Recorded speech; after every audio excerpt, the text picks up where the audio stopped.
পৃথিবীতে যত নবীরা এসেছিলেন মৃত্যুর সময়, মৃত্যুর মুহূর্তে শেষ কথা যেটা বলেছেন সেটা হলো আসসালাত আসসালাত, নামাজ নামাজ। হযরতে আয়েশা লক্ষ্য করে দেখেন নবীজির দুই চোখের কোনা দিয়া পানি পড়তেছে।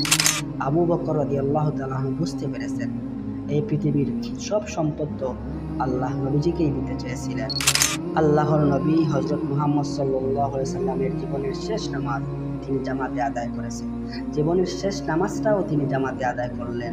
তখন তার এমন অবস্থা, এত অসুস্থ, দাঁড়াতে পারেন না, হাঁটতে পারেন না।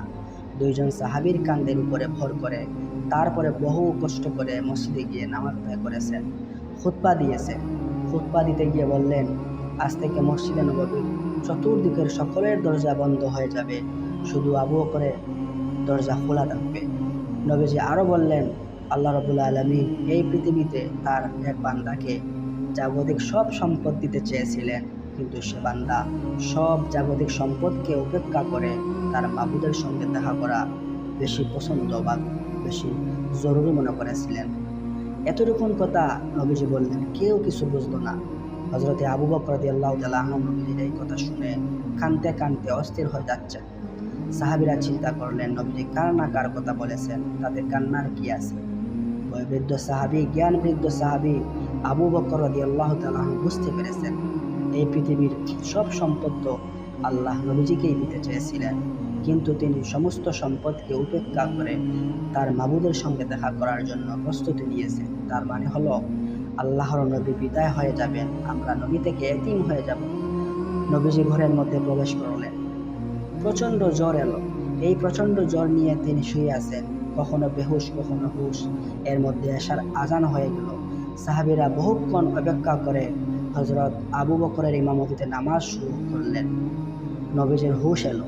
প্রশ্ন করলেন, আয়েশারে এখন কোন সময়? হযরত আয়েশা বললেন, ইয়া রাসূলুল্লাহি, মসজিদে নববীতে নামাজ শুরু হয়ে গেছে। সাহাবীরা অনেকক্ষণ অপেক্ষা করে আমার বাবার ইমামতিতে নামাজ পড়তেছে সবাই, কিন্তু সাহাবীরা নামাজের মধ্যেই কাঁদতে কাঁদতে অস্থির হয়ে যাচ্ছে। তাদের মনের ধারণা হয়েছে নবীজির পিছনে নামাজ পড়ার কিসমত থেকে তারা মাহরুম হয়ে গেল। নবীজি বললেন, আয়েশা দরজা খুলে দাও, আর আমার মাথাটা একটু উঁচু করে ধরো, আমি একটু নামাজের দৃশ্যটা দেখি। দরজা খুলে দেওয়া হলো।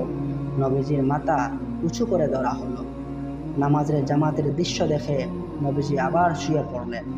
হযরতে আয়েশা লক্ষ্য করে দেখেন নবীজির দুই চোখের কোনা দিয়া পানি পড়তেছে। মা আয়েশা জিজ্ঞেস করেন, ইয়া রাসূলুল্লাহি, নামাজের দৃশ্য দেখে চোখে কেন পানি এলো? নবীজি বললেন, আয়েশা রে,